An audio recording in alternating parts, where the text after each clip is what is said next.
A pré-história teve origem cerca de 15 milhões de anos atrás, com o surgimento dos primeiros hominídeos, que são os nossos antepassados mais antigos, até o aparecimento das primeiras civilizações humanas, marcadas pelos sistemas de escrita, agricultura e organização social.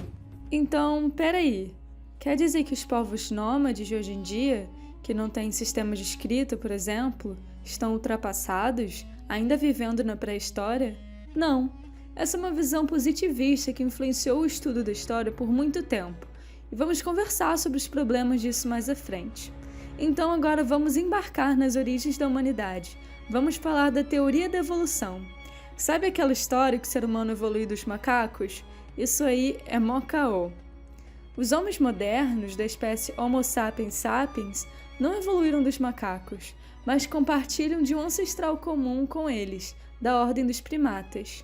Naquela época, um ancestral comum com os chimpanzés divergiu em duas linhas diferentes, provavelmente por razões climáticas.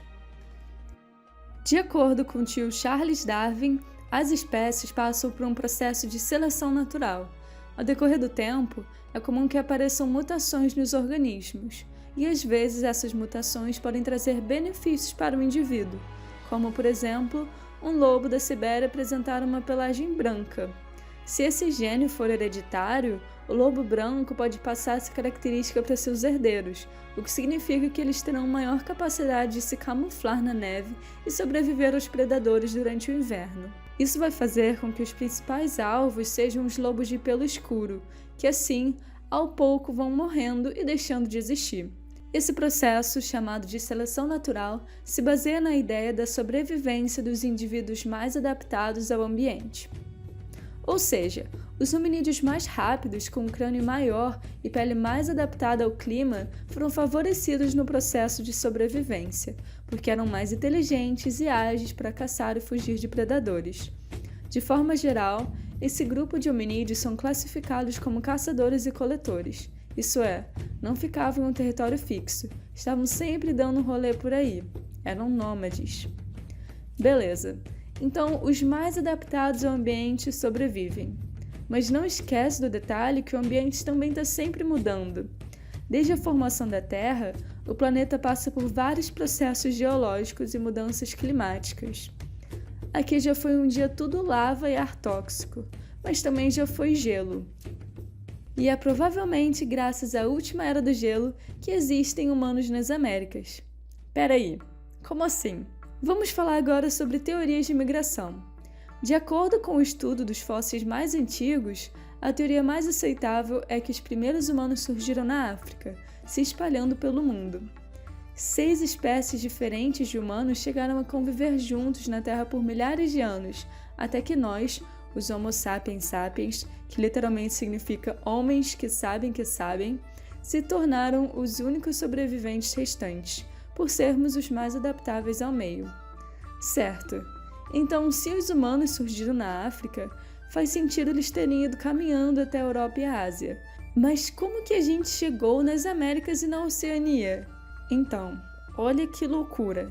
Durante a Era do Gelo, o nível dos mares estava muito baixo, além do clima congelar algumas superfícies de água, criando estreitos possíveis de atravessar. A teoria mais famosa de como o homem chegou à América foi cruzando a pé o Estreito de Bering, uma extensa camada de gelo que conectou ali onde é a pontinha da Rússia até o Alasca. Dali, esses povos desceram para a América do Sul em busca de melhores condições para viver. A ocupação da Oceania aconteceu de forma parecida, cerca de 65 mil anos atrás, quando humanos caminharam pela terra que emergiu com abaixo do nível do mar. A chegada do homem nesses continentes teve consequências horríveis para o meio ambiente. Já que esses continentes estavam isolados por milhares de anos, desenvolveram uma megafauna. Sim, os animais da Austrália, além de serem super esquisitos e criados para te matar, ainda eram gigantes. Na América do Sul, a gente também tinha bichos gigantes, como as preguiças e as águias. Mas por que é bem provável que os humanos tenham causado a extinção da megafauna? O homem se mostrou um animal muito inteligente e predatório desde o começo. Mesmo quando a humanidade se resumia ao Homo erectus, Esses já eram capazes de fabricar ferramentas rudimentares para caça. Com a evolução, Homo sapiens já apresentava um cérebro gigante e milênios de aprendizados de estratégias de caça para sobrevivência. O domínio do fogo também sugere que o homem pré-histórico provavelmente saiu tacando fogo em cada matinho seco que encontrava, provocando mudanças nos habitats originais desses animais e causando suas extinções. E também tem a famosa história que nós somos transmissores de doenças ambulantes, né? A chegada de humanos em continentes que eram isolados pode ter causado a disseminação de várias doenças para outras espécies que infelizmente não resistiram. Beleza, agora que a gente já sabe que o ser humano desde sempre destrói tudo onde quer que vá, vamos analisar os períodos da pré-história, que equivalem a 95% da história da humanidade. O critério de tempo utilizado por cientistas e historiadores ainda se pauta em como os grupos humanos trabalhavam a pedra. Se lascavam a pedra, definimos esse período como paleolítico, pedra velha. Agora, se poliam a pedra, definimos como período neolítico, ou pedra nova. A maior diferença entre esses períodos é, na verdade, o surgimento da agricultura, que mudou todo o estilo de vida, mas já vamos falar mais sobre isso. Bora para o Baixo Paleolítico. Uma notável característica desse período era que os grupos humanos ainda não produziam seu próprio alimento. Eles viviam em uma economia coletora, vindo da caça, da pesca e da colheita natural. E não havia também a noção de propriedade privada. Era todo mundo nômade, ou seja, bandos migrando constantemente de um lugar para o outro quando esgotavam os recursos, carregando consigo só o que era necessário. Esse estilo de vida também é chamado de comunismo primitivo, que existia e estava na natureza, e o grupo usufruía daquilo como uma comunidade. Esses grupos se organizavam em clãs e depois genos, que são organizações de pequenos grupos familiares. As relações eram endogâmicas, com os membros do próprio bando se acasalando e perpetuando a espécie. Havia também uma divisão natural do trabalho naquele contexto, onde as atividades estavam associadas às condições naturais de cada indivíduo. Por exemplo, aqueles que possuíam melhores condições físicas, geralmente os machos, se ocupavam com a caça, e os cuidados com a prole eram atribuídos à fêmea. Outro fator importante é que nessa época ainda não existia a produção do fogo, mas sim o fogo natural. Próximo, o Alto Paleolítico. No Alto Paleolítico aconteceu algo que é de extrema relevância para a história da espécie. O homem ganhou um presente. Testa. O processo evolutivo apresentou um ganho importante de telencéfalo, e através disso o homem se torna mais inteligente. Isso possibilitou o desenvolvimento da linguagem, de novas soluções, experimentos. As transformações culturais também são grandes marcas desse período. Por exemplo, os ritos funerários, os novos instrumentos e decorações. Mas afinal de contas, como é que o cérebro teve esse ganho? A principal teoria é relacionada à domesticação do fogo que aconteceu nesse período. Isso trouxe a possibilidade do cozimento dos alimentos, com a dieta humana se transformando. O homem passou a se alimentar de carnes mais gordurosas, mais calóricas. Porém, ao contrário do que muitos pensam, esse não foi o motivo do nosso ganho de telencéfalo. Um estudo brasileiro incrível foi capaz de desprovar essa teoria, e o verdadeiro motivo do nosso salto cognitivo ainda é desconhecido.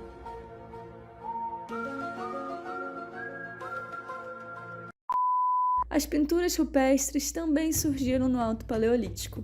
Eram desenhadas sobre rochas aquecidas e pigmentadas através de minerais e vegetais, e depois eram fixadas com restos de gordura animal. Essas pinturas representavam elementos do mundo à volta dos humanos e caracterizavam o potencial criativo do homem, associando-o ao ambiente no qual estava inserido. Mesmo que não fosse propriamente uma escrita, as pinturas rupestres eram com certeza um tipo de linguagem. De acordo com o incrível historiador do livro Sapiens, Noah Yuval Harari, o surgimento de novas formas de pensar e se comunicar entre 70 mil anos atrás e 30 mil anos atrás construiu a revolução cognitiva. O que a causou? Não sei.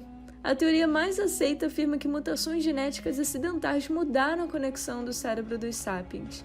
E foi exatamente a linguagem que nos distinguiu do resto dos seres vivos e possibilitou que hoje em dia a gente meio que controle o mundo inteiro. Então agora a gente tem domínio sobre o fogo e a arte. Próximo. Neolítico. O grande presente desse período é agricultura. A Revolução Agrícola é provavelmente o maior marco da humanidade.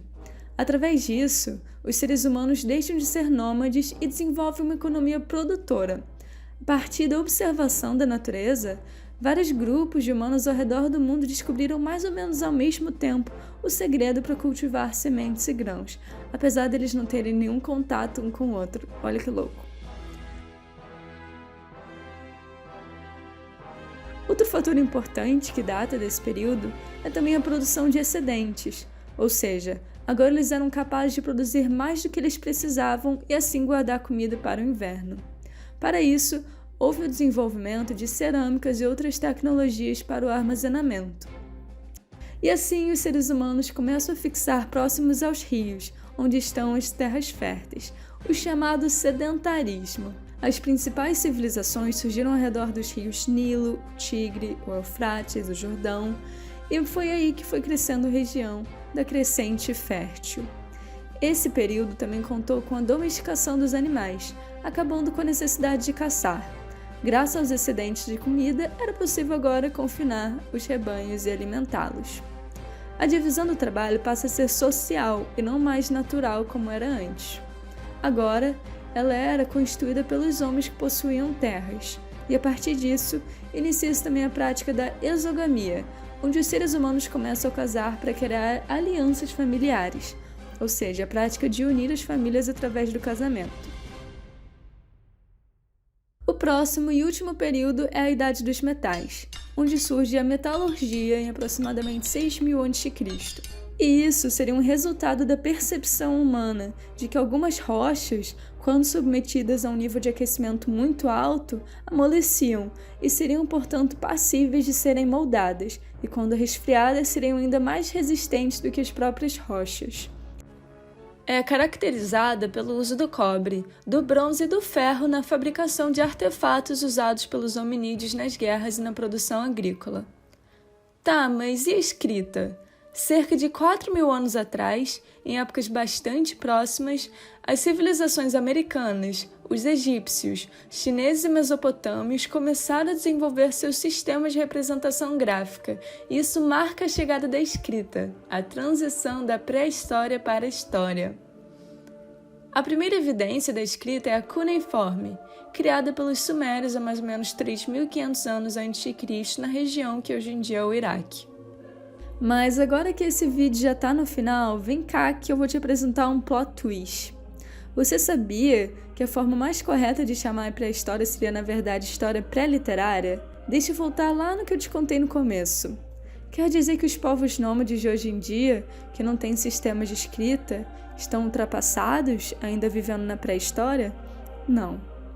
Esse é um ponto de vista positivista que assume que a história evolui de forma linear, mas não é bem assim. E se partirmos desse pressuposto, algumas nações estariam numa diferente etapa desse longo processo evolucionário, a qual os positivistas se referiam, como se, porque eles não têm escrita, eles não têm história.